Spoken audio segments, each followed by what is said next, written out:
great shot on goal. It could be there. There it is. Wow. There it is. Great shot. Joyce the snap. Back to pass. Pressure coming. Unloads it. Caught at the 15 and into the end zone. Touchdown, Darien. Bay checks out.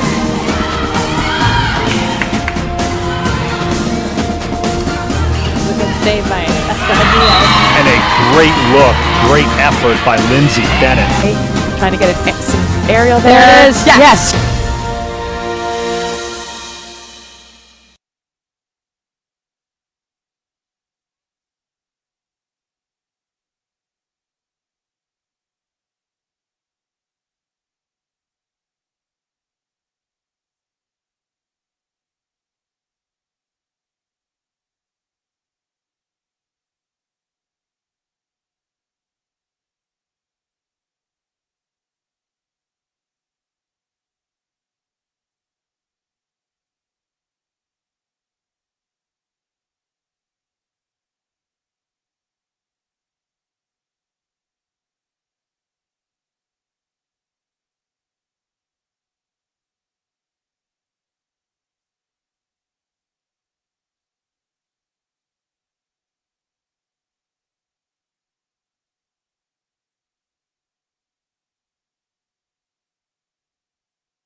Oh, say, can you see by the dawn's early light what so proudly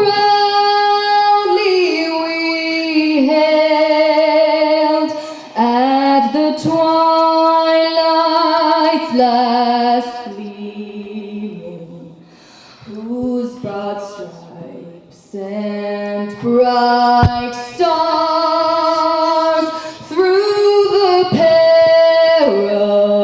perilous fight o'er the ramparts we watched were so gallantly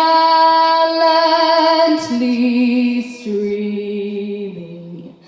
And the rocket's red glare, the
The Darien Athletic Foundation is proud to present high school boys soccer tonight from Stadium Field on the campus of Darien High School. It's the Darien Blue Wave taking on the St. Joseph Cadets. Hi, everybody. Welcome in. I'm Damian Andrews. So glad you could join us on this DAF Media broadcast. And joining me tonight, a couple of Blue Wave soccer alums, Eric Hannigan, class of 2012, and Jonathan Gill, class of 2013. This isn't their first rodeo with DAF Media. They've been on some broadcasts before. Great to have you guys with us. Special night, guys, for this Blue Wave boys soccer team. First night home game in school history and senior night.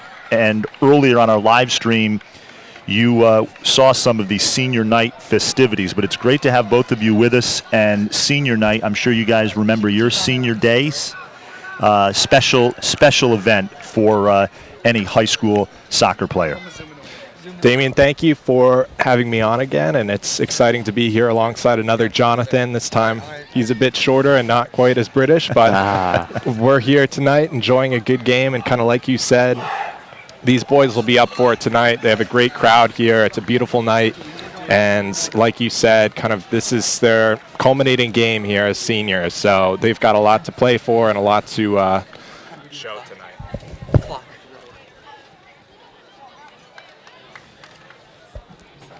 All right, yeah, Damien's showing us right now. It's got to be on that. Boom. Start. All right, perfect. We got it. I like your camera. Yeah, echoing Eric's perspective here, this is very special. Obviously, it was special for both of us. The lights make it extra awesome for these kids. I wish we had them. And for the DAF regulars out there, you know that when Jonathan Gill is on the mic, it means goals. I've done 3 games, 13 goals combined. And I don't think things are going to change here. Darien looks like the stronger squad on paper. But, Damien, some things have changed. Generally, Darien is a team that is a little weaker on paper. They try to counterattack and hustle. But in this game, I think they're going to control the tempo. So let's see if they can put the ball in the back of the net, given that they'll be the ones keeping most of the ball. It might be a different change of pace for them. We're gonna keep the main cam until you get close.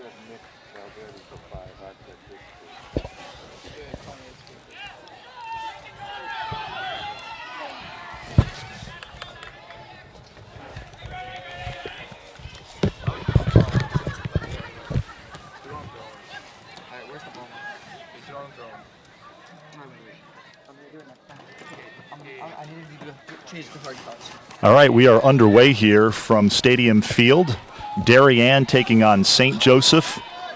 Darien in the white, St. Joe's in the maroon.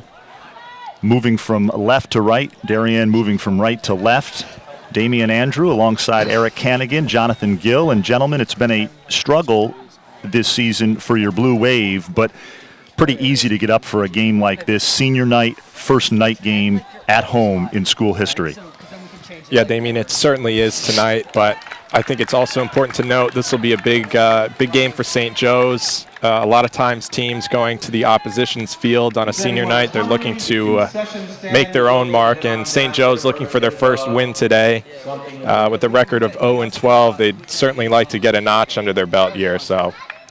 And you know, Darien has played well of late. Head coach John Bradley has been impressed with the way his team has come along here late in the season. They're 2-1-1 in their last 4 games. Of course, had that big 3-0 win, Jonathan, last week over arch rival New Canaan. Blake Somey with 2 goals in that one.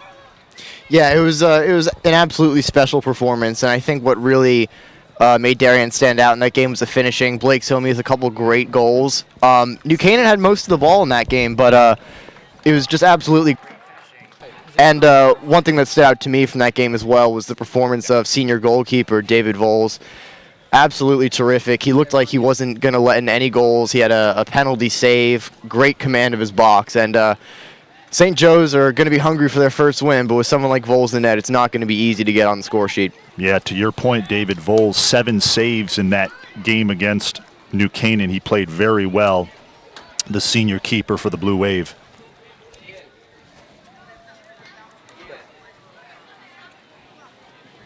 Now, Damien, I have not been under these lights before. Eric has Eric has experienced this, Jonathan. Eric has experienced. Well, not just the lights. I see the concession stand. I mean, this is. What was I missing? Well, that was how Darien had a lot of their opportunities against New Canaan and against Stanford in the game I saw by getting crosses into the box, getting set pieces. That includes throw-ins in the box. And I think this is a tough, tall, physical Darien side that's going to really trouble St. Joe's if they just keep serving that ball in, try and expose the goalkeeper. And I think the St. Joe's goalkeeper is going to have to do an exceptional job commanding his box, or else that ball is going to find its way in the back of the net.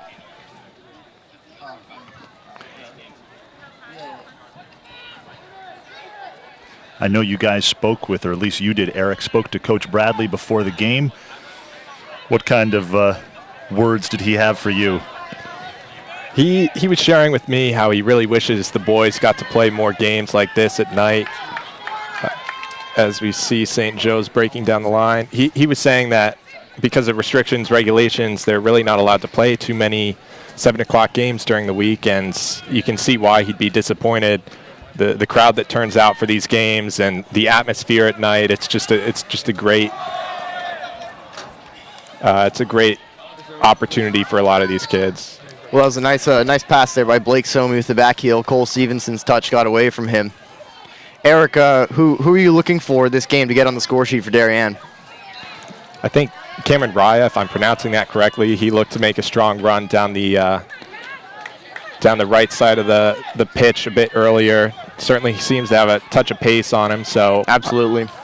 Eric, he read my mind. Cameron Raya, one of Jonathan Gill's favorite players on this Blue Wave team.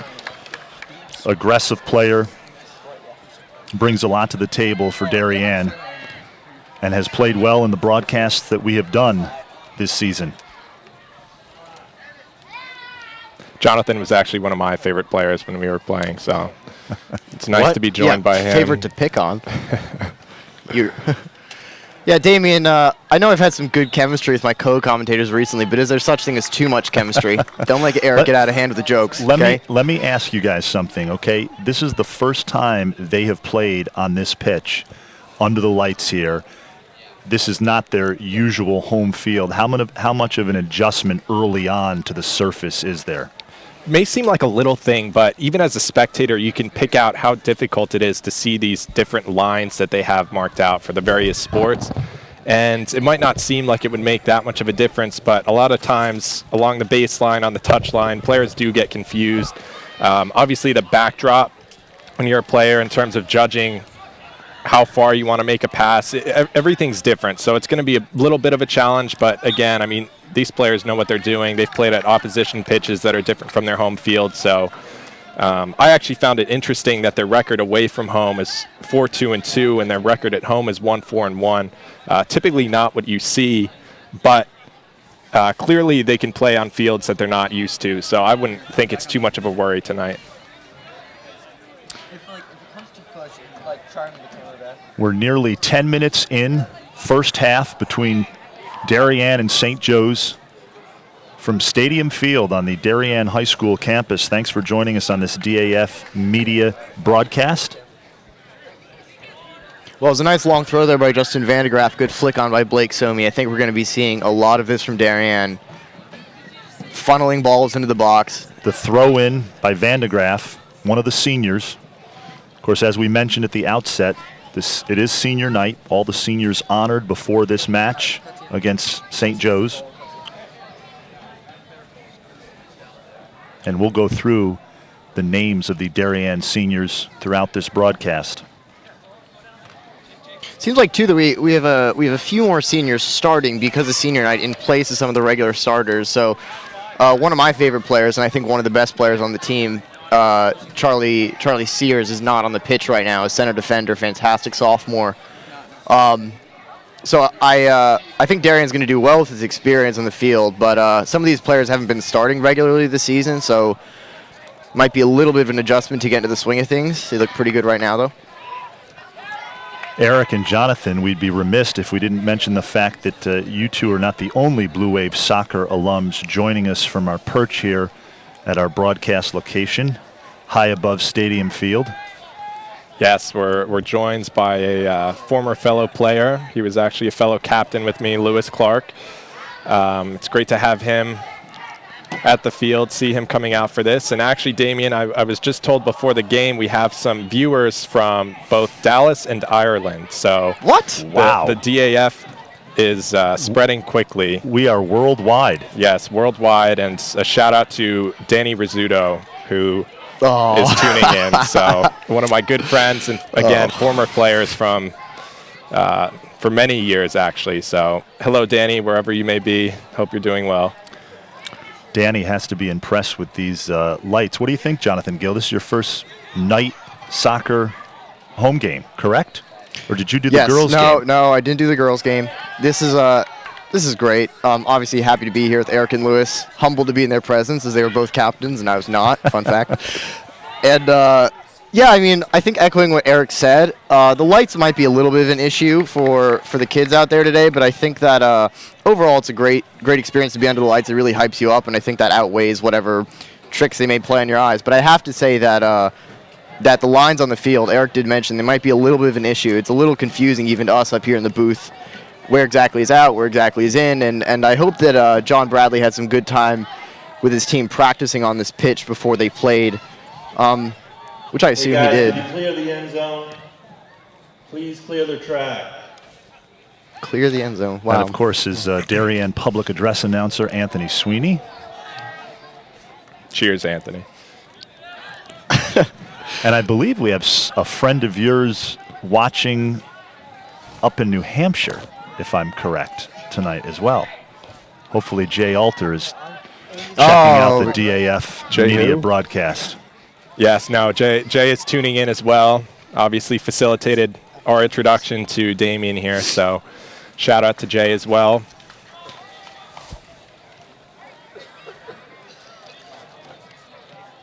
Darien's certainly applying some pressure here. Eric, I was just going to say, much of the early going here has been played in St. Joe's half of the field. Yeah, and these set pieces are really going to be important. You've seen a couple of long throws already. It's an easy route straight into the box, so they're going to keep, that one's along the ground, but they're going to keep putting those balls in and hopefully get ahead to one of them. Yeah, Damien, it feels like a cliche whenever I'm commentating a game with you. All I say is set pieces, set pieces, set pieces, but that's a great shot right there, unlucky.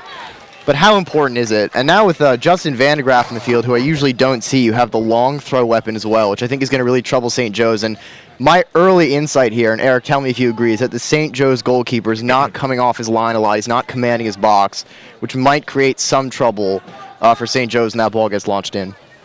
I think it's a bit premature to start picking on the goalkeeper, but I think he might just be coming into his own here. We'll make a judgment at halftime and see if you're right, but it's certainly a good observation.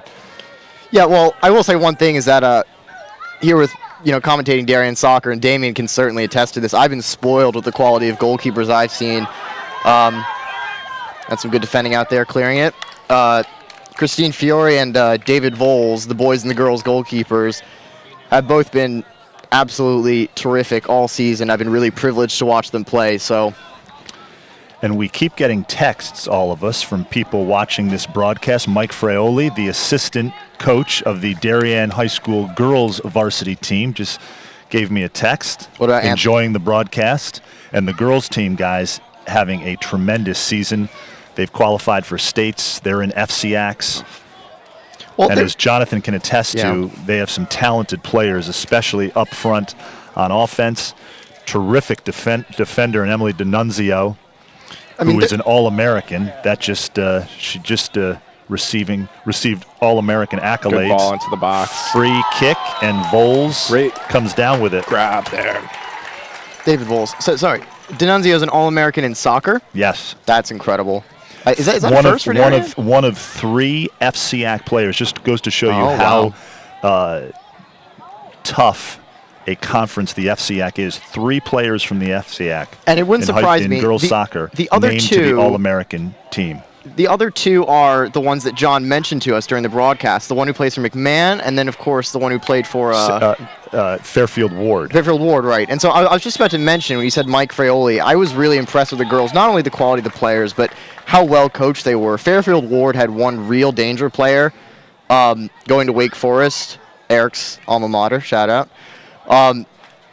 in the center of midfield, and they absolutely shut her down. So I thought that Darien, obviously, great goalkeeping, great defense, great attack through Katie Ramsey, and Bravo in the midfield, but coaching was fantastic, so give Mike my best.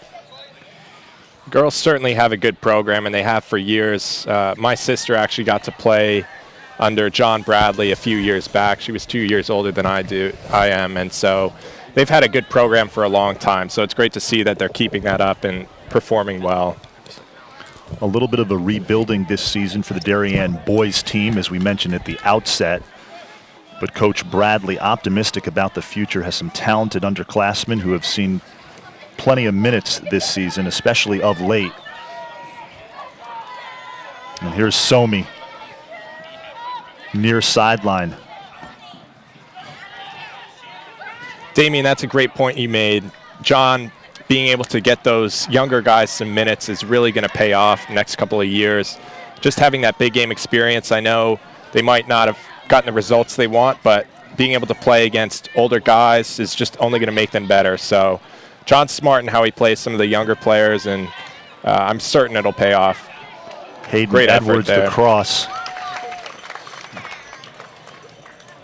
So there is no score. About 25 minutes left in the first half between St. Joe's and Darien.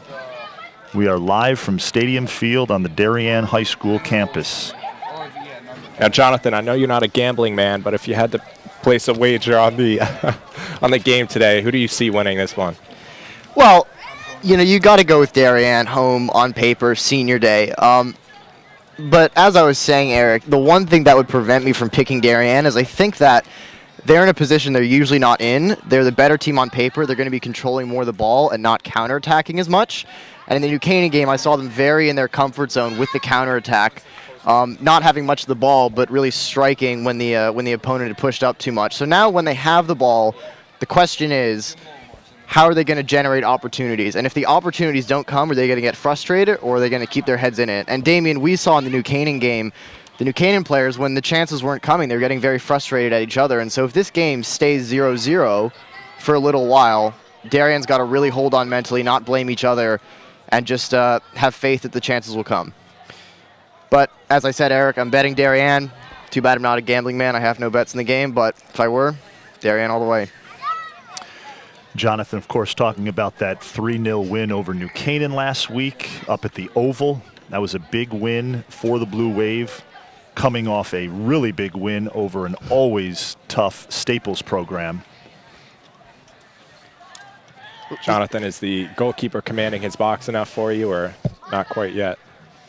I mean, I'm not gonna blame him. It's just like I said, I've been spoiled with David Voles and Christine Fiore, and I see a lot of balls coming in. Blake Somi. Good save. Great save.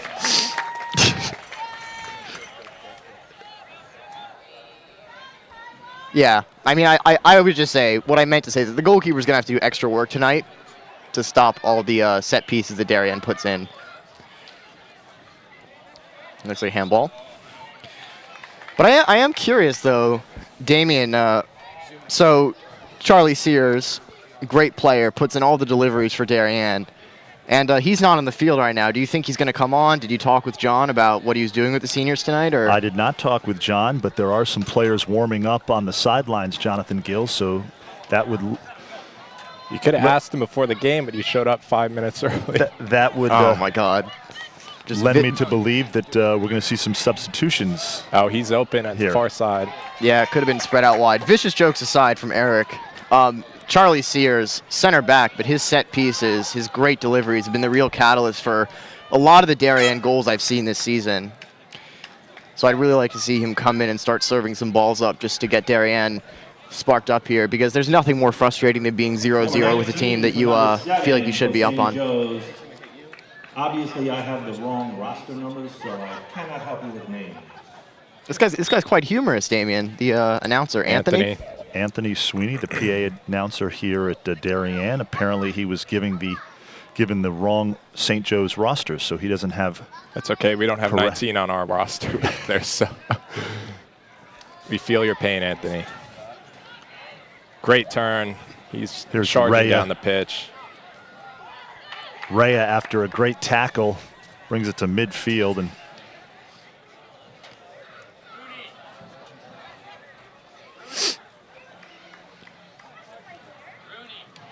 Great boot from the goalkeeper.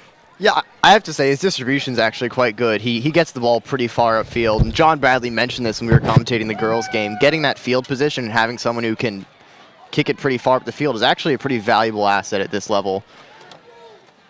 I think so too. I think one of the qualities of a goalkeeper that certainly get overlooked are passing ability, because that distribution, as you said, is very important in shifting from defense to attack. So it's a good ball in.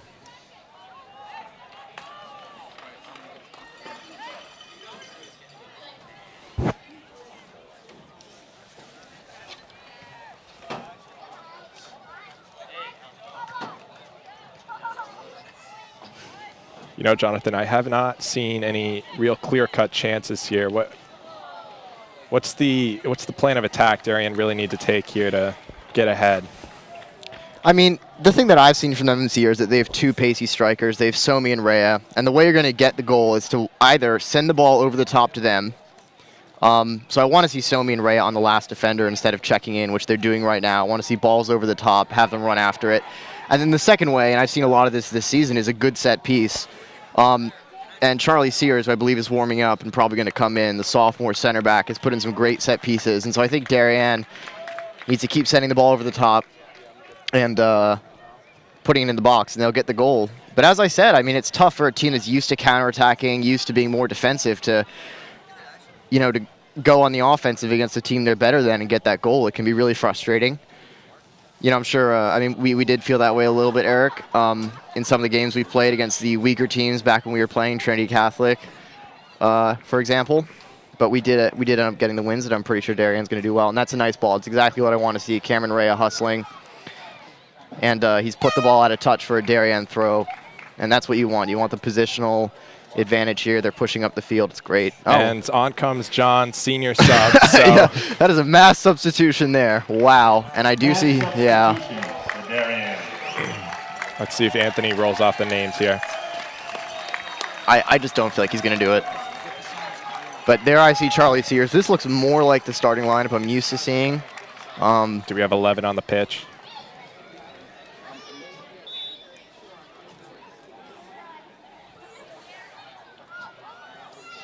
Well, I see Johan Tripatelli, Charlie Sears. These are players I'm used to seeing. Will Harmon, assume is somewhere out there. Although they have taken Blake Somi off, who's one of their best scorers, so I'm curious how that's going to work. But this is interesting. I mean, this is kind of like a Eric. You know ice hockey better than I do. So does Lewis. But this seems like an ice hockey substitution. A line shift. Yeah, real line. You're line just getting all the players off the floor. I mean, it's crazy. Good defending from St. Joe's there. I've been impressed with St. Joe's defending. They've been putting the tackles in at the right times. But they have been packing numbers back. So you see here.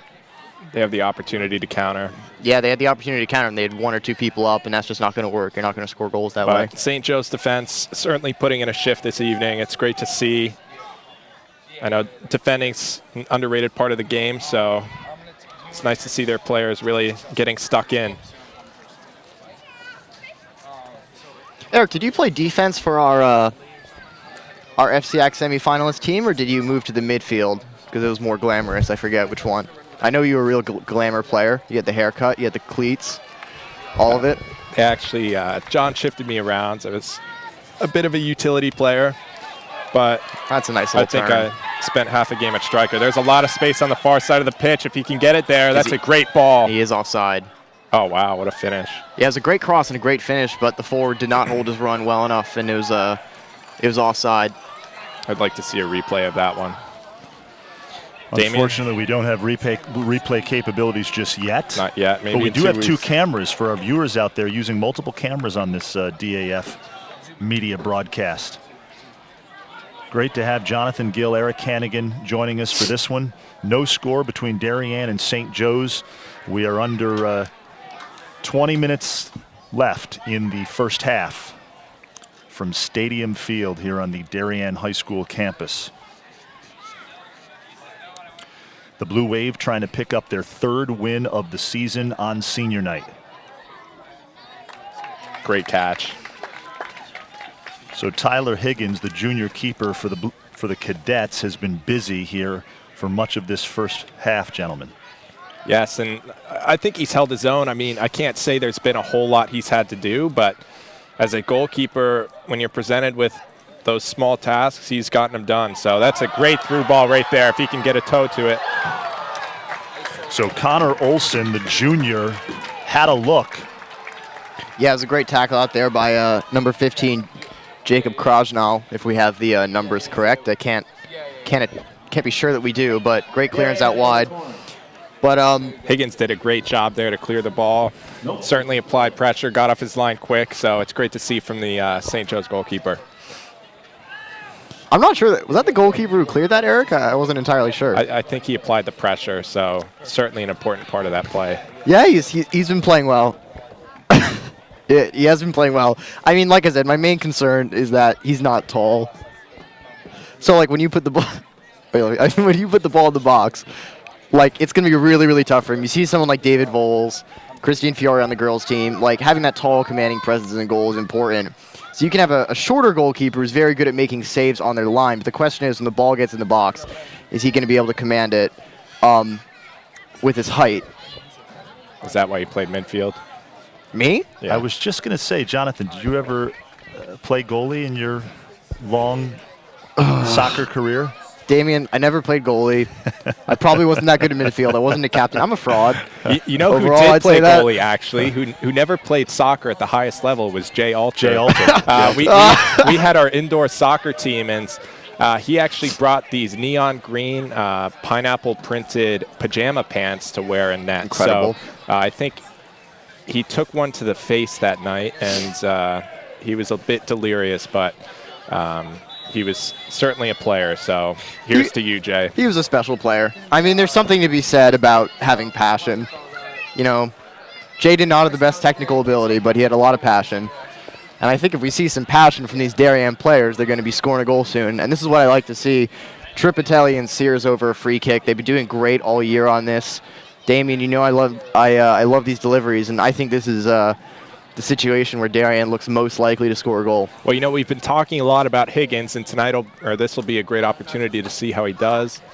Well, I thought they did not get the ball into the box. Yeah, that so was a maybe little next too time. cute. I mean, you got to get the ball in the box. That's how you've been doing it all year. I think that was a little bit of that was a little out of their comfort zone. Didn't really like that one. It is senior night for the Darien Blue Wave boys soccer team, and Eric Hannigan and Jonathan Gill having a great time on this broadcast. St. Joe's taking on Darien, no score in the first half. We've got about 14 minutes left. The Cadets looking for their first win of the season, 0-12-2 coming in. Darien 9-2 or 2-9-3. And as I mentioned, Damien, at the beginning of the broadcast, you really can't understate that spoiler element to this game. You see an opposition really getting up for a game, have the big crowd. They'd love nothing more than to send them home with a loss. So, and obviously they have the aspect of not having a win yet. So this would be a big win for them for a couple of different reasons tonight. But great point. Yeah, I think for them to get the win too, they've been playing quite solid overall. I'd say that when they break, they need to break more with numbers. But you can see that on the counterattack, even when they don't have the numbers, they still have the quality. They scored a goal, which was correctly deemed offside, but they have the quality to get that ball around into the forwards and put some great finishing in. But on the counterattack, I'd like to see them get more numbers forward and really press for the goal rather than be content with the 0-0 scoreline. And you know the St. Joe's striker will have to be disappointed that he was caught offside. There was no one remotely close to him on that play. He had no reason to be offside, so he'll be kicking himself today.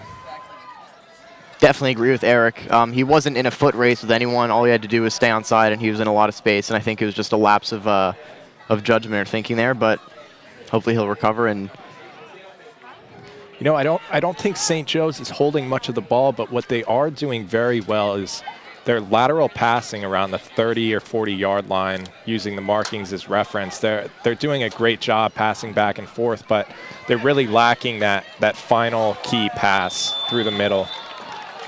Well, you see a lot of pace there from Connor Olson, a lot of physicality, ends up being a foul. But, yeah, Eric, totally agree. And I think that one thing that Darien could be doing better is applying more pressure in the midfield. Going along with what you said, St. Joe's is putting in some good lateral passes, not just because of their quality, but because they have a lot of space in the midfield. And Darien has to be closing it down, because when you close down the midfield, you get those short attacking opportunities to catch the opposition off guard and send balls over the top, which they need to do. Right now, St. Joe's looks a little too comfortable with some of the passing they're doing. Now, this is the kind of commentary you can't get anyplace else. Well said, Jonathan. Now wants to flick on. Well said to Eric. Oh, here's a great turn. That's a great turn, wow.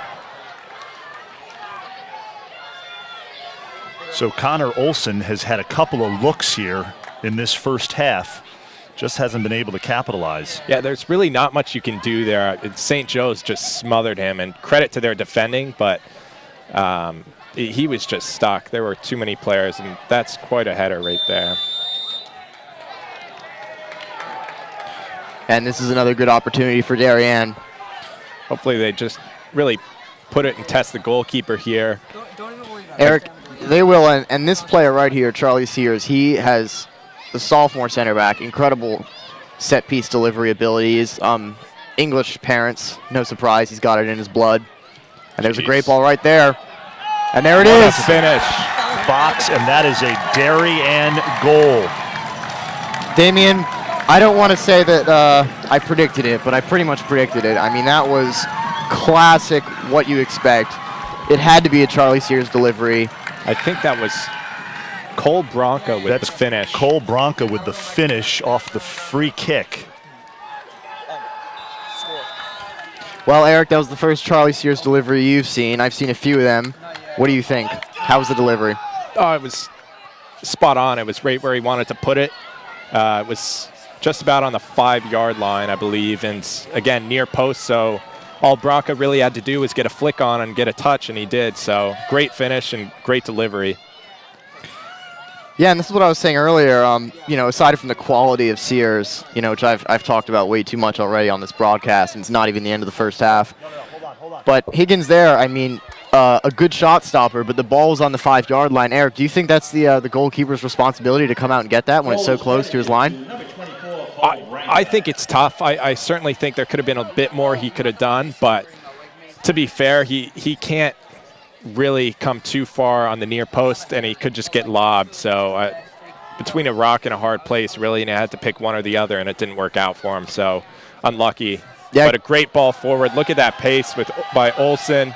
Well, that's what they need to do, send it over the top. Eric with spot-on commentary, and the sign for the viewers out there of a good set-piece delivery is when it puts the goalkeeper between a rock and a hard place, and that's what Charlie Sears did there. He's getting a little heated now. He seems to think he's been getting fouled, and is a yellow card going to come out?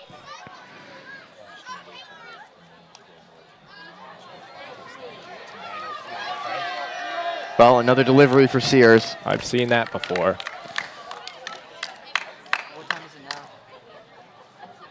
And he's sent to the bench. Yeah, I've always found that rule a little odd in high school soccer. I don't really understand it.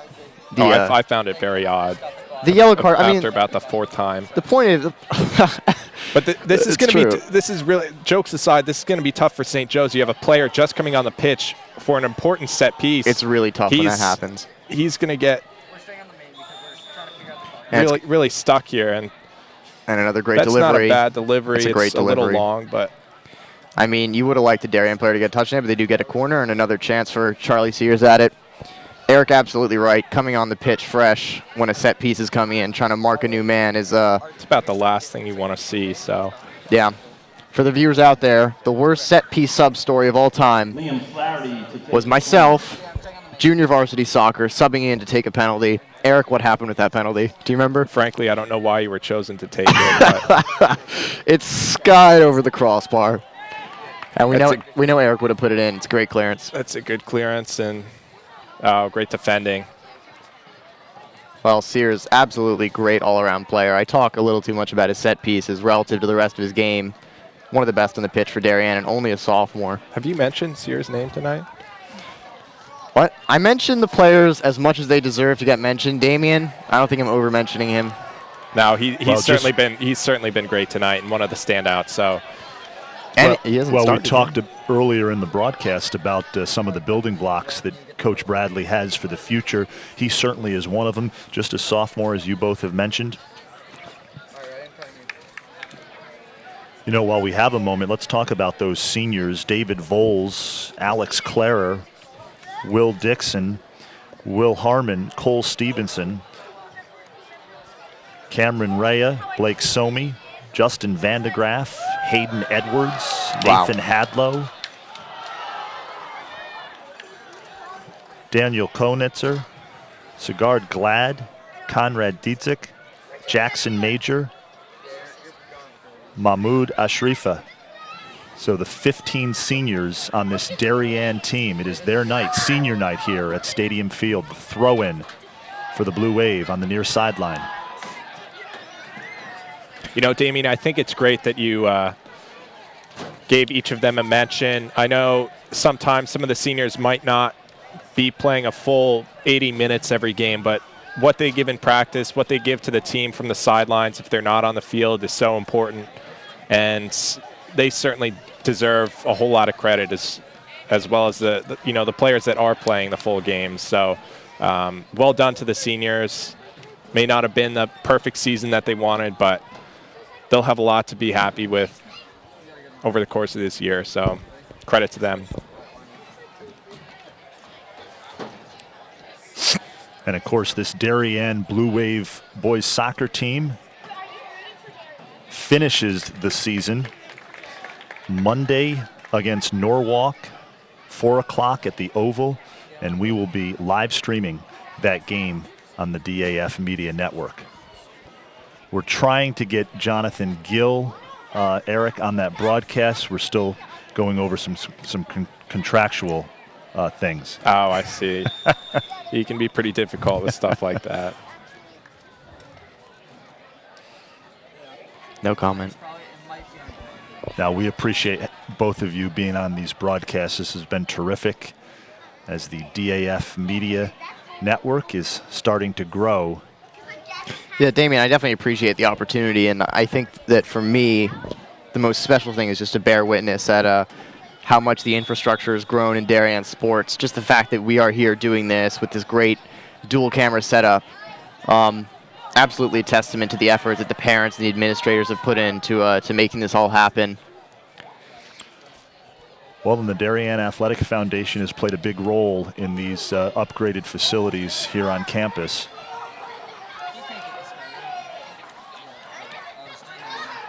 And things like this will really only benefit, obviously will benefit some of the bigger programs that Darien has. Obviously, football has a massive following.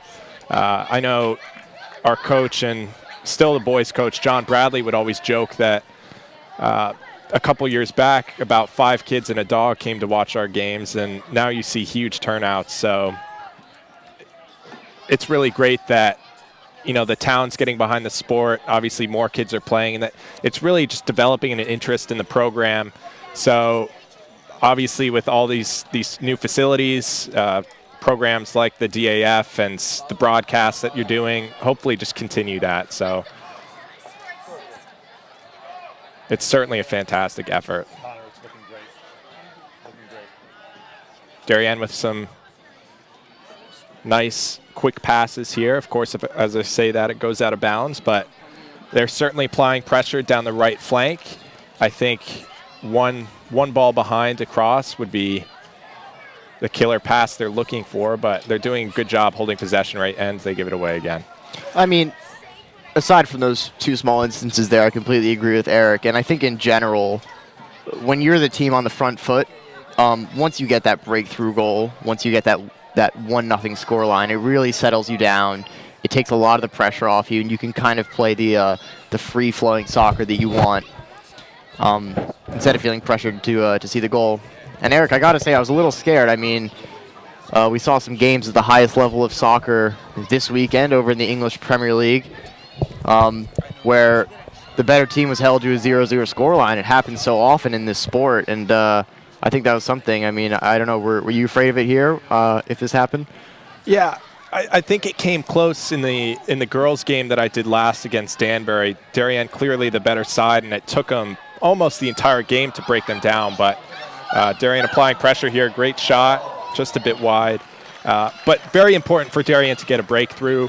They'll certainly be happy going into half if they can hold this 1-goal lead. And as the clock winds down below 3 minutes, it appears that they will do that. So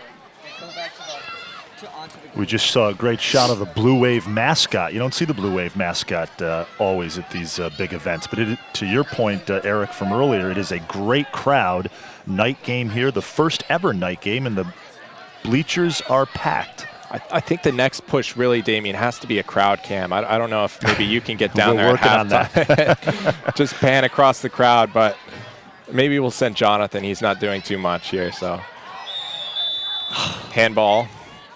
In all seriousness, though, guys, we're about 2 minutes left in the first half. Your impressions of this first half? I'll say it hasn't been the, I guess, most fluid performance by the Blue Wave, but again, they're up a goal going into half. They're, as Jonathan was talking about, they're not still in a deadlock, so that's important. They've got something to maintain their foothold with. So Darien will be happy, and obviously the seniors got a good run arounds for a bit, so nothing to complain about, I think, from a Blue Wave fan standpoint.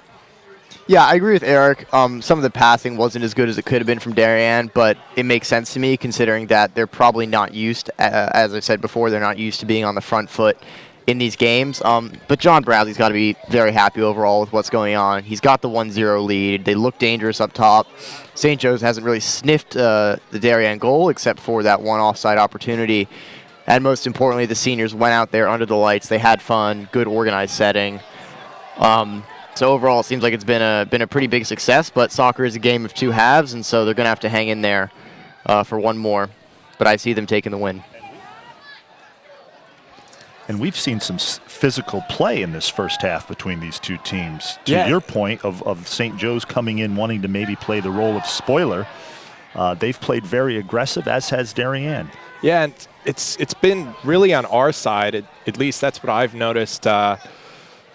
We've seen Connor Olson take a couple hits as he's gone down the line, and obviously he's a player that uses a lot of trickery, and I know as a defender you kind of like to, I don't want to say go after, but put in some tough challenges on those players so they don't try and dance around you. So we've certainly seen some big tackles, big strong tackles here tonight, and it makes for a good match as long as no one gets hurt. Just right there. Yeah, there's another one.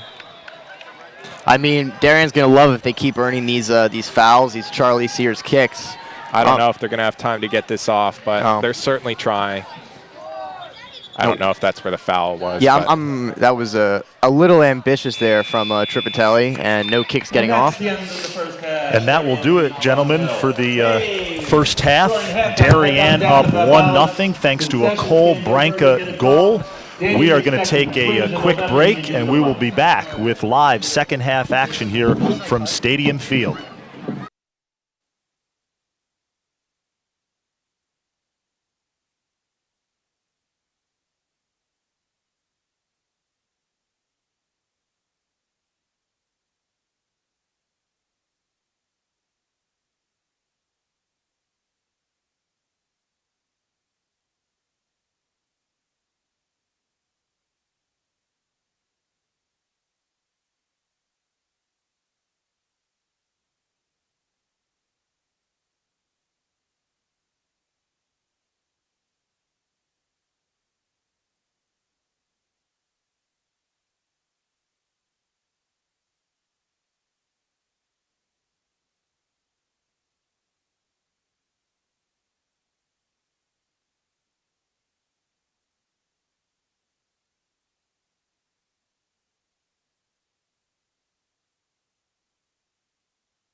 We are back here on the DAF Media Network. Second half action underway between Darien and St. Joe's. St. Joe's in the maroon, moving from right to left. Darien in the white, moving from left to right. St. Joe's really jumping out of the starting position here. I guess they're hoping to peg one back early on. Nice run down the line. Damian Andrew, and joining me for this broadcast is Eric Hannigan, class of 2012, Blue Wave soccer alum, and one of his former teammates, Jonathan Gill, class of 2013. Great having both of you with us tonight. Darien getting that first half goal from Cole Branca on senior night, first ever night home game for the Blue Wave boys soccer team. The girls team played earlier in the season under the lights. Tonight, it's the boys' team turn. Damien, the temperature sure is dropping here, but thankfully the electric atmosphere is really keeping everybody warmed up. Right, Jonathan? Yeah, absolutely. I mean, I would just say thinking through the first half. That's very tricky there from Tripatelli. Nice soccer in the middle. Yeah, I mean, I would say from the first half, a little cold out for us in the commentary booth. But for the players out there, certainly it seems like there's a lot of energy on the pitch, a lot of pace, a lot of physicality. We were talking about that at the end of the first half. But Darien, a lot to be happy with, a good experience for the seniors, and also a nice sophomore to sophomore connection on the Darien goal. Charlie Sears to Cole Branca. Cole Branca in the Branca family. His older brother, Brennan, was a DHS soccer captain who ended up playing Division I soccer at Columbia University. So really great to see a good sign for the future that some sophomores are out there making some huge impact in the game. But tonight is about the seniors. I've liked the way they played, but it has been physical. We were talking about physicality at the end of the first half. Eric, I know you enjoy the physical side of the game. I enjoyed it less so, but you were we call you an enforcer. You were always on the field in those tough one-on-one battles, making the other team scared. Yeah, I think it's a role that a team does need. I don't know what quite happened there, but Looks like a dive to me. But yeah, no, it's important for the team to send a message and to have some of those players really put in a couple tackles. So again, the opposition might back off a bit going into some of the later tackles. So it's a great point you made, and Darien with some nice passing here. Yeah, I mean, I especially agree, and I think it's amplified by the fact that the ball's not on the ground that much. When you play a game of soccer where the ball's on the ground, there's a lot of passing and movement off the ball. There's not as much physicality because, you can't get as close to the players. But here, the ball's bouncing around a lot. It's not in the hands of one team or the other. And so there's a lot of 50-50 battles. And the team that's going to be more physical and win those is going to be the one that I think wins the day, especially in the middle of the field in terms of getting possession, retaining it. And so at this level, high school soccer, it's especially important. And that's why you were such an impactful player, Eric, among many other skills you had. So certainly I'm liking the Blue Waves physicality out here. So nice of you to say, Jonathan. Oh, Eric, I always looked up to you. Jonathan, of course, played both out on the wing and some games in central mid, correct? Central midfield. Yeah. And he was one of our more skilled players, very composed on the ball, which we see in some of the players out here tonight. It's a great back heel there. Very important role because at this level, a lot of it, it's not heavily possession-based, so when you do have those players that can hold on to the ball, really take their time, pick out the right passes, it makes all the difference for a team. So Jonathan did have an important role, and Darien almost got away there. Well, I mean, I would say to you, Eric, that I think obviously I didn't pass the ball quickly enough. That was the main criticism of me. So no matter how composed I was in the ball, it doesn't mean much if you don't lay that ball off quickly. But I do agree with you. Overall, I think going into the future, especially for this Darien soccer program, you'd like to see more skill players, more players who are going to be passing and moving off the ball quickly, with more composure in their game and emphasis on the technical side rather than the physical side. But that does come from what you do in the off season, specifically playing for a club.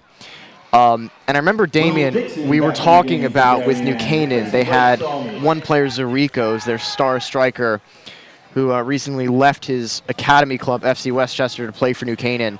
Really high-quality player. And I think that those are the kind of quality players Darien needs if they're going to be making playoff runs in the future. And John Bradley knows that. People who are playing soccer 12 months a year, making it their full-time sport instead of just, a one season out of 3 kind of thing. And so I'd really like to see more of that in the future. I think on our team, Eric, we had a couple of players like that. Brennan Bronca, Ben Heighton went on to play D1 soccer. So I'd like to see more of that in the future from Darien. I do have to disagree with you in some regard, because I think you can't just try and stick a square peg into a round hole. I think some programs, by nature of how often the kids are playing the sport, I know you touched upon, it would be great for the program if kids are playing year-round.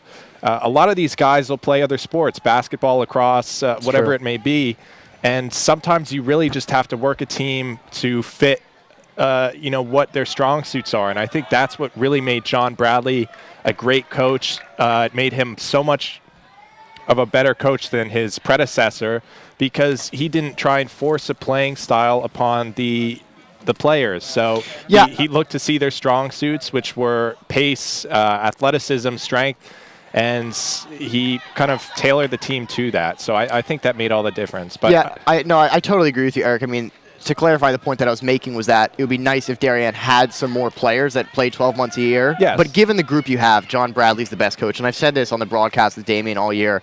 And John Bradley's predecessor, Nikolai Piparia, was a good coach, actually. European license, great technicals. But Eric is right. He did try and put the square peg into the round hole. He tried to make the game a little too technical and possession-based when that wasn't what the team was capable of or best at. I don't know. I thought we got compared to Barcelona a couple times, but for the viewer, Barcelona, one of the best soccer teams in the world, and it was not Darien High School that year with the players we had. We had some good players, but it didn't pan out that way. We saw that when we played a team like Norwalk when I was a senior. Right. You have incredibly technically gifted players. I won't mention the score, but it did not go our way. No, I mean, we had a great team, and that was the one team in the FC. And this is dangerous here. Oh, wow. Whenever the goal, so that was, what I was saying. If Darien wants to get into the upper echelon of the FCAC year after year, they need the kind of players that I think Norwalk had. I think playmakers are very important, and again, those composed players. Absolutely. So that's a great point you're making, and I think this will be a great opportunity for St. Joe's to hopefully make some mark on the game here. Yeah, that was absolutely a scary, nearly an own goal right there. And John Bradley looks unfazed. Good ball into the middle. That's a great ball and a great clearance. Not quite clear yet. Good move to the top of the box. He'll be disappointed with that one. Oh, he's got some space here.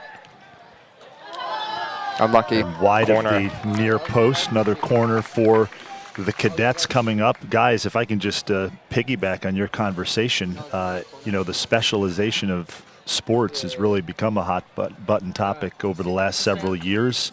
Do you just concentrate on one sport when you're dealing with youth players? Do you want to play multiple sports? The Darien girls soccer team has a number of multi-sport athletes.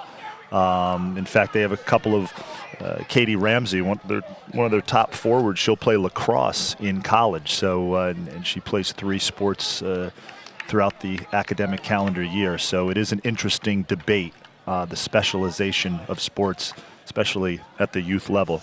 Certainly, and I think, high school sports, I believe, and Jonathan, you can disagree or agree, kind of allow for that, because a lot of it is based around that athleticism aspect of a player's game. So you can have players that really are able to adapt to a different sport just because they're natural athletes. And I think I saw that on the girls' game that I played.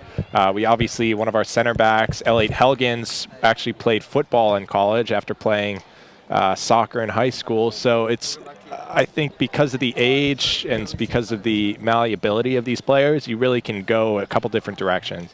Yeah, I agree with Eric in general. I think that in some ways, as Damien said, there's this debate about it. My personal take, and I'm not a very, I don't have a lot of expertise in the domain of youth sports, but I would say that I think it does depend largely on the sport and how much it's a skill versus athleticism thing.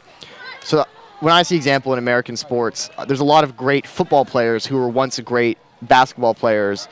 Great run. I'm going to interrupt you here. Oh, hits it over. And actually, that'll go out for a throw-in. Darien throw-in.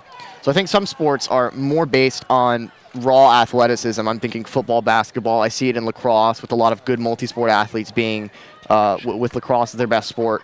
But in sports like soccer, you know, the best players are going to be the ones that play 12 months a year. And Eric, I think you can agree with me on this here. You are never going to see a Division I level soccer player who is not playing soccer 12 months a year. No. Which is something special about that sport. And you know, and I see it a lot of other sports. I mean, my family sport was squash. My brother had to forego soccer, where he was a starter on the varsity team for Darien. My sisters had to sacrifice some field hockey on their 4-time state-winning team to go play squash. And so certain sports require a little more sacrifice in terms of making that your only sport.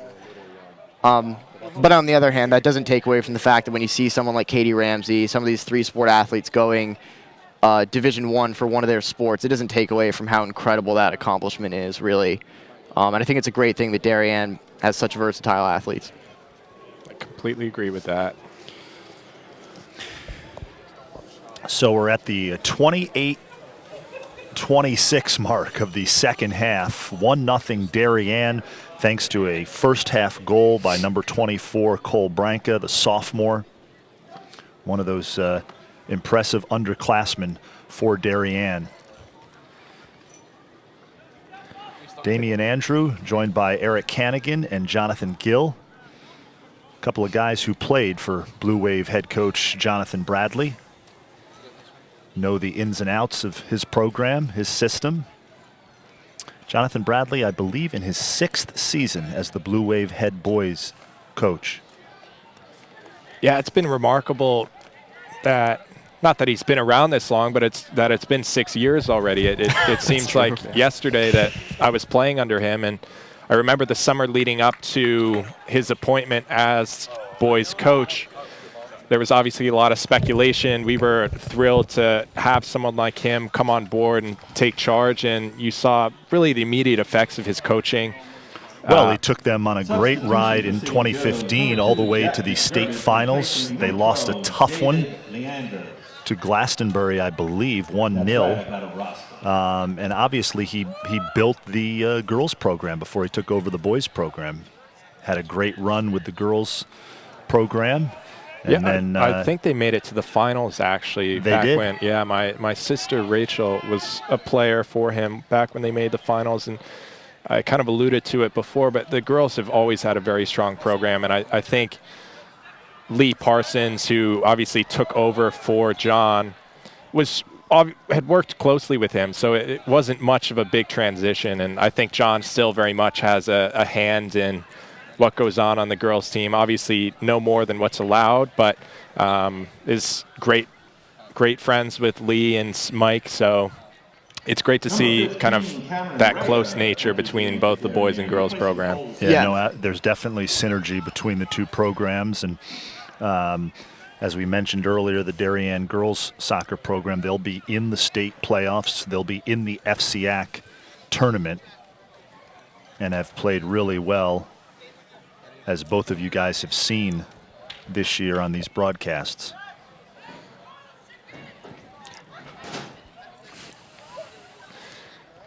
You know, we were speaking about the rough challenges towards the end of the first half, and that certainly has not taken a pause yet. Again, it all seems to be happening close to us. Great to see, but we just hope that the tackles don't get too vicious. But everything so far has been pretty good, barring the yellow card.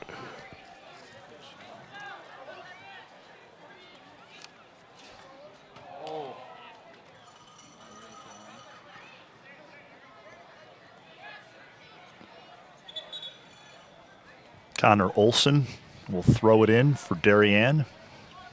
Olson had a couple of scoring opportunities, guys, in the first half. Yeah. Had a couple of good looks. I mean, yeah, he's getting a little unlucky, I think. It was just the runs didn't fully make it through. But he's just the same for me as someone like Cameron Rea, Blake Somi, really pacey forward. When you send it over the top, it's very dangerous, and I think that's definitely been Darien's biggest weapon this season.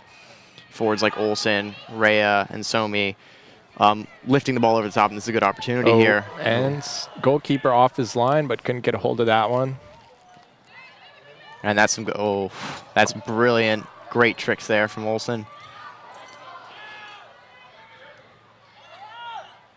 Well, Olsen not only pacey, but he's got great control of the ball, as you see there when he's dribbling. Oh, great layoff. Very close to a goal there. St. Joe's will be looking to counter.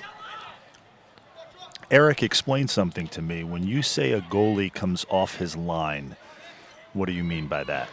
So there reaches a point when the opposition, the attacker, approaches the net, and really the goalie's job and what he should be doing is approaching the player, obviously at the right speed and the right angle, because it's really going to cut down the angle that the attacker has to shoot. So, you know, it's a talent that one has to learn, being able to know when to come out towards the defender, because you obviously don't want to be left high and dry, but you do want to close down the angle and make it more difficult for the opposition to shoot. So, well, Damien, actually an interesting story on this is the exact topic that you know, my fellow co-commentator, I believe it was Nick Williams on the New Canaan game, and I were talking about. One of Darien's goals was a Sears free kick lofted into the box, and the goalkeeper got himself stranded. He went off his line, but he did not go far enough off his line to get the ball. And so as a goalkeeper, often you have to make a choice to commit to going for the ball or staying on your line and trying to make a save. And in that case, the goalkeeper stranded himself and got chipped.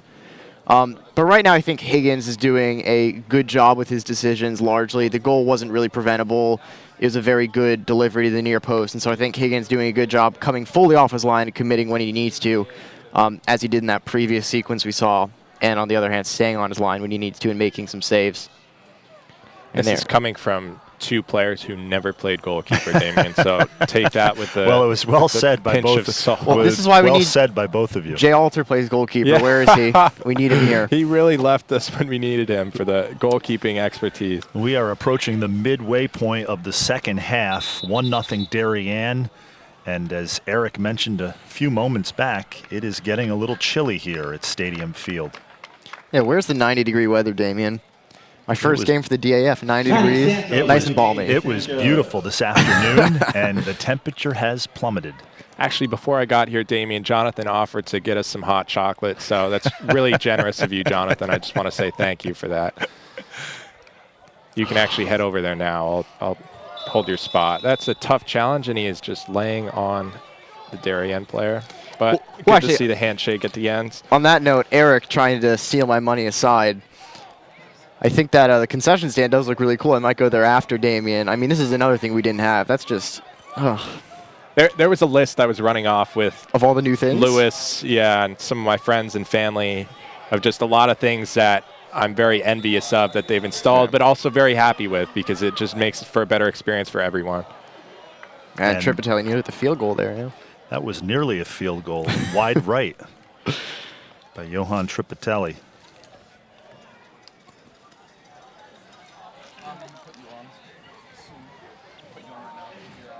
So, Damien, what's next for you guys on the DAF after the fall season ends? What are you going to be focusing on? It's funny you should ask. Well, before I get into the winter sports season, we've got some games coming up. We'll be doing the football game tomorrow at 1:30.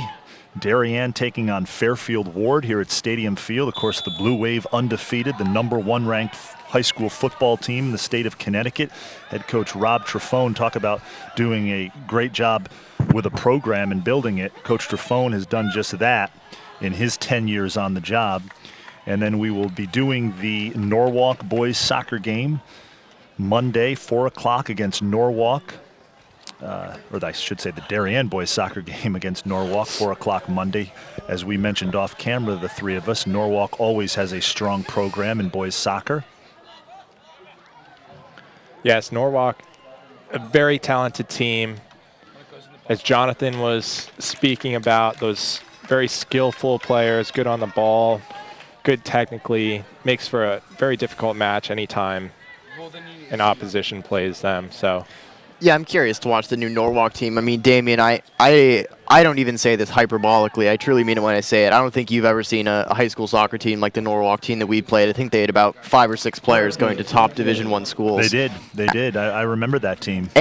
But speaking of top Division I players who went to Norwalk, both the Fraioli brothers, Anthony, the former men's assistant coach, and Mike, the current girls assistant coach, both stars. You can actually watch their highlights on YouTube. I thought they were playing before YouTube was invented, but proven wrong. Anthony Fraioli showed me a lot of his videos when I was playing under him. Same with you, Eric, right?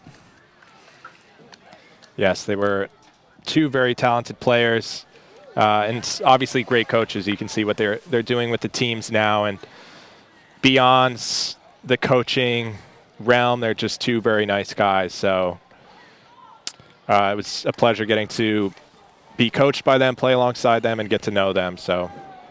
Yeah, exciting. Hope to be on the broadcast with Mike on Monday, talk some soccer. That's some physical play in the midfield. I have to say, looking back, St. Joe's was one of the more physical games that we had. So I don't know if it's a... Which year? When I was a senior. I can't say it's a rivalry, but something of players certainly like to put in their challenges, which we've seen tonight. They always are scrappy, and I remember my sophomore year, your junior year, we lost to St. Joe's. It was a pretty crushing one for the seniors. They were very upset, and that St. Joe's team, not particularly skilled, but extremely great tackle there. Great tackle in the midfield, extremely physical, and were not willing to let us win, and it was a tough loss.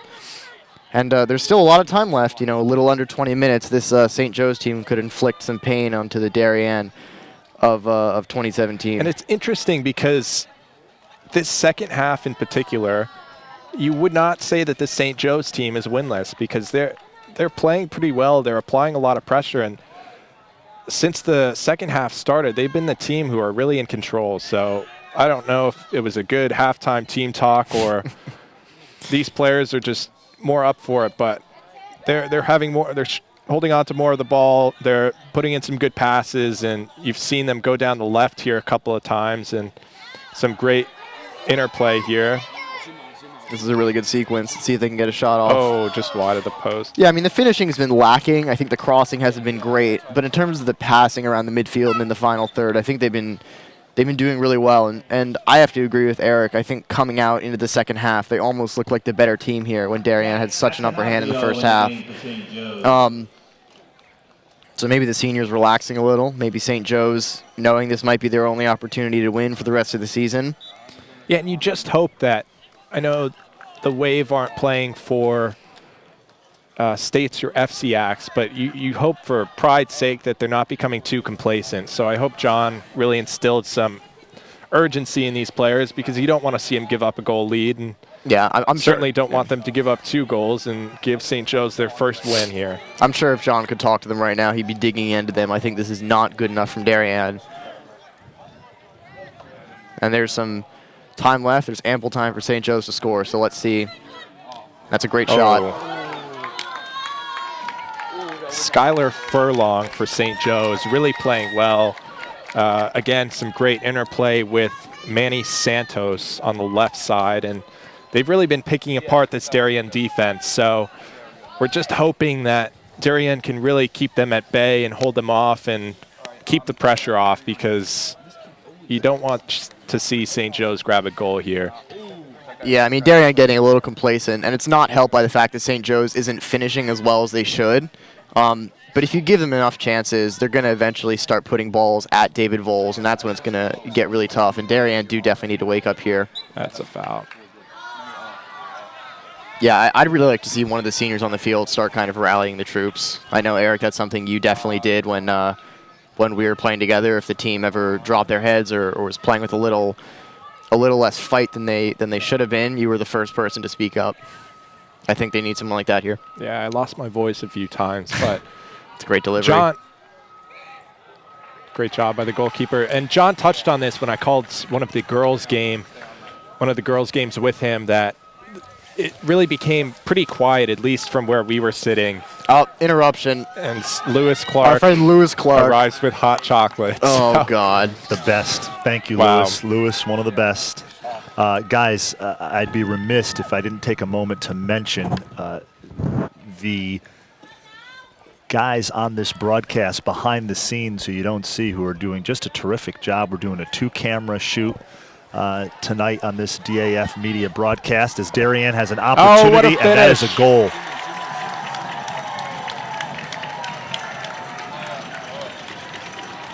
That is a goal. I believe it's Cameron Rea, number 15, with the goal for the Blue Wave. And he tells Higgins to pick that one out because he is not stopping that. Oh, and there's the old shoe shine celebration. Darien really Did I rubbing miss it in that? right now. Yeah, you missed it. Tripatelli shining Rea's shoes. Well deserved. You know, I was going to say St. Joe's, with their challenges that they've been putting in, Darien are not going to hold back on the celebrations. Cameron Rea, so Darien gets in close there, and Rea puts it away, puts it in the back of the net to make it 2-0 Blue Wave here in the second half. Yeah, I mean, as a Darien fan, I'm happy. I'm happy for the seniors. But I have to say, and Eric, I'm sure will agree, that was against the balance of play. St. Joseph really deserved an equalizer more than Darien have deserved a second here in the second half. He took the words right out of my mouth, Jonathan. As I started to say before that goal call, I'd be remiss if we didn't mention the people behind the scenes working this broadcast. They've done a terrific job. Andy Demopoulos, Ethan Haas, Connor Darby, and Ben Olson. We've got 2 cameras working tonight, gentlemen, and it's really offered a new look to our broadcast. This is a great production and great job by the team for sure.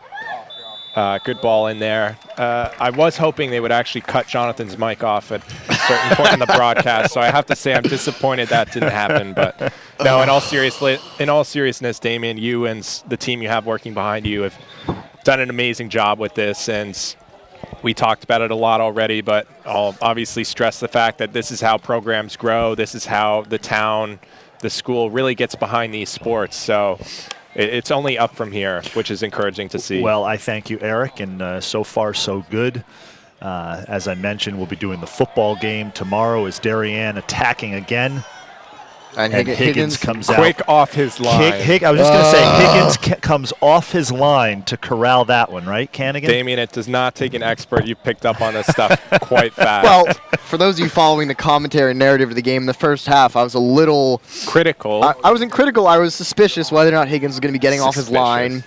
I think we were probably a minute and a half in, and he decided to share his verdict on the goalkeeper's performance. So I just wanted to give him a fair shot, and I think he's done all right tonight. There wasn't much he could do for either of the two goals. In the words of the immortal Jay Alter, shame on me. But the boys will be happy that they picked up their second goal. There's just under 12 and a half minutes to go here. I think John hopefully will really get some of the other seniors back on the field if they aren't already.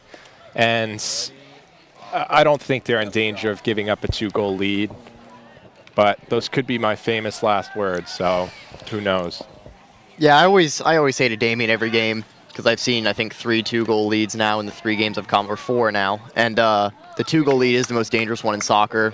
It's the one where you can get a little complacent. The opponent can give you a little 1-2 punch, but I don't think there's enough time. And to be honest, I think while St. Joseph showed great fight in the second half, they haven't had the clinical nature to their finishing that they need in order to get 1 goal, let alone 2.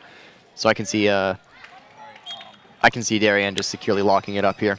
Darien looking for its 3rd win in its last 5 games. They have played well down the stretch of the season after struggling at the start.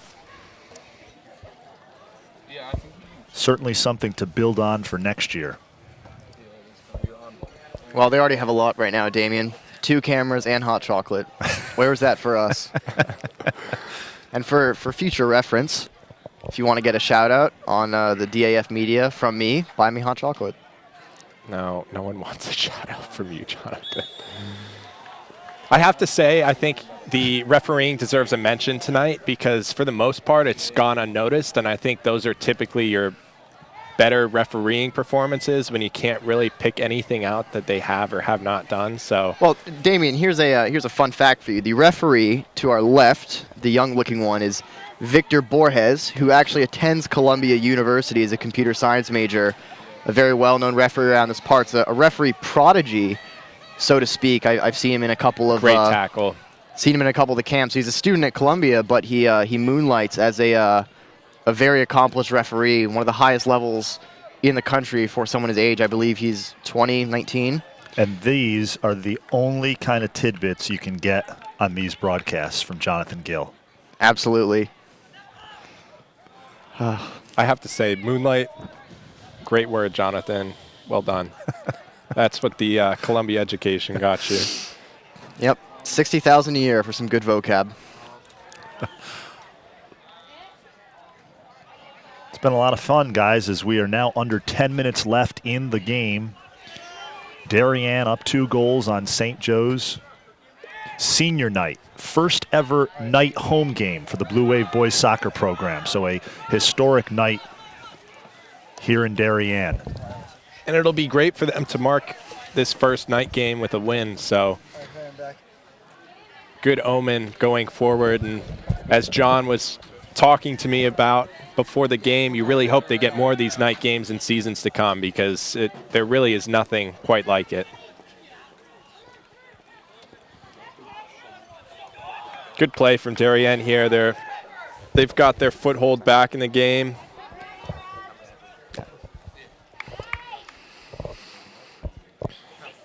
And I think St. Joe's face the more likely prospect of a long bus ride home following a loss, because there really has not been much to show that they will get one back here, unfortunately. Yeah, it's unfortunate. I mean, they've had 12 such long bus rides this year, and this one's going to be number 13. And I think the unfortunate thing for me is that I think they actually deserve to tie the game at the start of the second half. They came out with a lot more energy. I think I was disappointed overall. I'm sure John Bradley wasn't very happy with the way his team came out in the second half. Complacent was the word Eric used, and it was the correct one. But Darien got that second goal. They finished better than St. Joe's did, and now they have a well-deserved lead. And we see Higgins, our friend Higgins, coming out. He did a good job goalkeeping. I think you owe him an apology. I do. I should approach him personally after the game. I criticized him 90 seconds in. He proved me wrong. Please don't approach him. I won't. But a testament to the Darien finishing, putting 2 goals that would have beaten any goalkeeper. Higgins had no chance, and so it was great finishing from Darien. And then on the other side of the coin, David Voles has not been tested here, Eric. I've seen a couple great saves from Voles over the season. I would have liked you to have seen some of them tonight. Yeah, he's done what he's had to do, and I think the only instance where he really looked nervous was that miss kick. But again, that can happen to anyone, so it's just unlucky. And fortunately, it went over the top of the crossbar. So he's still holding on to that clean sheet, and I think for him it would be great to finish it out with a clean sheet. So, well, he definitely deserves it. Been a great goalkeeper all season in the 3 games that I've seen him play. Oh, great skill by. Some good skill by St. Joe. Oh, wow. Look at that. And ran out of luck there, or skill, I should say. Well, I like to see the St. Joe's players not giving up here, and they're certainly not doing that, really fighting. Oh, great experience under the lights, certainly something. I am still puzzled how this team is winless, because they do not look like a team that could not get a win. I don't know. I agree. That was a high boot there. Now, Eric, we have played winless teams before, and they have been of lower quality than St. Joe's this year. I think that's basically. I think we agree on that. St. Joe's definitely don't look like the kind of team that could lose to everybody. Maybe a little unlucky this season. Yeah, and actually a fun narrative about one of those games against a lower opponent. Oh no! Typically, John Bradley would start the game with the typical starters, and after about once we got a decent lead, he would put in some of the players and rotate the squad, some of the players who didn't get to play as much. I believe it was Harding. Yes, it was. And I know what you're going to say. So Jonathan scored the first goal, I believe. I think it deflected off his hip or something. Absolutely not. No. It was 25 yards out. It was Jonathan, a brilliant goal. Please, I'm speaking. It was a brilliant goal. Oh, good skill here. Can he get the finish? No. Anyways, he puts in the ball in the net. We knew it wasn't going to be one of the stronger opponents that we played, and Jonathan celebrating as he won the World Cup final. And he was quickly removed from the pitch and got to enjoy the bench for the rest of the game. So, Jonathan, it's moments like these that I really like to look back on and really make me smile after all these years. So thank you for that. Well, for the viewers, 2 morals of the story. One is I was removed by John Bradley for bad sportsmanship, celebrating a early goal against a team we knew we were going to beat. Second moral of the story, Eric Hannigan, never passing up an opportunity to make fun of me and reminisce on, I guess, are those the good times for you when I was embarrassing myself? I call it building character, Jonathan. I don't like to call it making fun. But Darien certainly showing great character tonight. St. Joe's, unfortunately, coming up a bit short here, but I think we saw Konitzer, who just took that free kick, his brother, a former goalkeeper in the Darien program. So I believe he got subbed back on, which is great to see. I think John's getting more of the seniors in here. St. Joe's with some good play. Oh, rough challenge. Physicality hasn't stopped. St. Joe's player is still down. Yeah, that's unfortunate. You don't like to see that. That was a tough hit.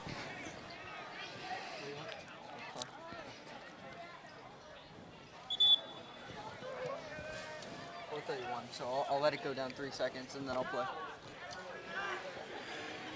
We have a St. Joe's player down on the field as the training staff and the coaching staff tends to him.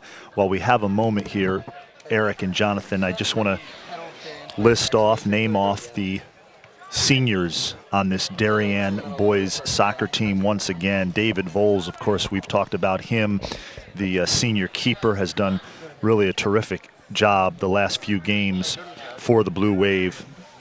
Alex Clarer, Will Dixon, Will Harmon, Cole Stevenson, Cameron Rea, who has a goal tonight, Blake Somi, who had 2 goals in that 3-0 win over New Canaan last week, Justin Vandegraff, Hayden Edwards, Nathan Hadlow, Daniel Konitzer, Sigard Glad, Conrad Zidzik, Jackson Major, and Mahmoud Ashraf. I'm going to yell on the top. Actually, no, they're just going to pick it back. And I think that's Carlos Barrera, who just pulled off the field injured. So obviously we hope it's nothing too serious. But Darien looking to hold off for the last 4.5 minutes here, and I think they will do so. Ball just got kicked into row D in the opposition stands there. So, Damien, the game at Norwalk is away. Is this the last home game for the seniors? No, the game against Norwalk is home. Why the is final regular season game? I thought Senior Day was traditionally. Is it? Not it always. I not think it always. was for maybe for purposes of having a night game, perhaps. Yeah, I mean, this was an opportunity, their first night game, and you've got senior night. So, and you got a team you can beat as well. Special Frank, night. Yeah. I mean, I think Darien came in knowing they were gonna win this game. They wanted their seniors to go out with that memory. It hasn't been easy, but they've executed very well. But I shouldn't write them off for the Norwalk game. I think that looking at the records, definitely a winnable game, especially after Darien's performance against New Canaan. It was absolutely stellar, Damien. Great point, Jonathan. Darien looked maybe the best they had all season in that win over New Canaan. And, of course, you and I were on the call for that Stamford loss, a 4-3 loss to Stamford earlier in the season at home. A lot of goals in that game, and Darien played well for much of that game. Totally agree, Damien. And I said at that point, I said if Darien plays that way for the rest of the season, losing 4-3 to a top-ranked team in the FCAC, they'll get some results. And lo and behold, I think they've continued that form, and they've gotten some good results against New Canaan, Staples, and that was a big win over Joe's. Staples. Staples, as you guys both know, has always traditionally had a strong program. You never, they're not one of the top teams in the FCAC this season, but you can never discount them. So that was a big 1-0 win at Loeffler Field in Westport. Now, they have a great program. I think my senior year was one of the first times we beat them. I don't know in how long, but one of the NBC sports commentators, actually, Kyle Martino, who Big soccer guy for anyone who watches. He was actually a graduate of Staples High School. So they've had a great program for a long time. He was a Gatorade All-American back when he played. So they're notoriously a great program at soccer. So getting that is a huge win. Good save by Voles. Dan Woog, their longtime head coach, has done a tremendous job with the Wreckers boys soccer program. I'll go off of what Eric said, and I think of some other players that came from Staples. I think Brandon Lesh went to Notre Dame. I believe that's the name, was another college All-American.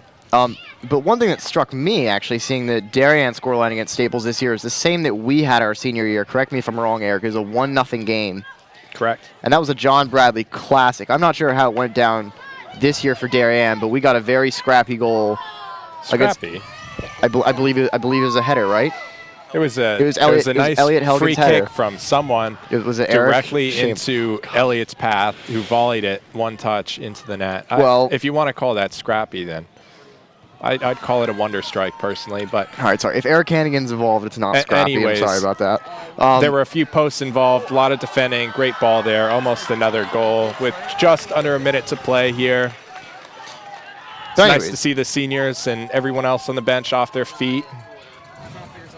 Point that I was making was that the 1-0 wins are hallmarks of correct John Bradley, and but right now we don't have a 1-0 win. We have a 2-0 win, and we saw Darien win 3-0 against New Canaan the other day. Damien, a lot of goals going in and a lot of or no goals not going the other way. I mean, Darien was a clean sheet for David Voles and the Blue Wave. Blake Somi with 2 goals, 2 first-half goals, I believe. Jonathan, correct? And then Will Dixon with a goal in the second half to make it a 3-0 final. Yeah, and let's not forget some goals taken off the scoreboard on the other end by David Voles. Penalty save, couple of other great saves. That game could have easily been 3-2, maybe even 3-3. Well, to bring us back to this game, great conclusion and a great performance by the Blue Wave. So it's very nice to see the seniors get a win here tonight in front of all the parents and the crowd. Great showing, great performance, great coaching from John, and great atmosphere here tonight. And Jonathan, it's been a pleasure calling this game alongside you. And Damien, as always, thank you for welcoming me back to the DAF production. So, well, no, Eric, I was just going to say it's been great having you and Jonathan on this call. Darien wins 2-0 over St. Joe's. And let me get each one of you, let me get your final impressions of the way the Blue Wave played tonight on senior night. After you, Jonathan. Thank you, Eric. I thought they played well. I thought that they finished well. I thought maybe a little complacent at the start of the second half, but overall they were very physical, very high energy, definitely deserved the win against a team St. Joe's was fighting very hard. And for me, Damien, my final thought is that it's not just about this game, but for me it's about the occasion, it's about the seniors, and also the atmosphere. As an alum coming back and seeing this whole setup, the 2 cameras, the lights. It's the first time I've actually been under the lights since I graduate, ever. I graduated only 4 years ago. So to see this occasion, to see how much, not just Darien soccer, but Darien sports in general has grown, that's been the special takeaway for me this game. And I could echo all of those thoughts. The Wave really put in the performance that they had to tonight. It wasn't the prettiest at times, but they were very effective and efficient in how they went about this. They got the win that they needed to. And again, the occasion, really something special for the program, for the town, and for the school.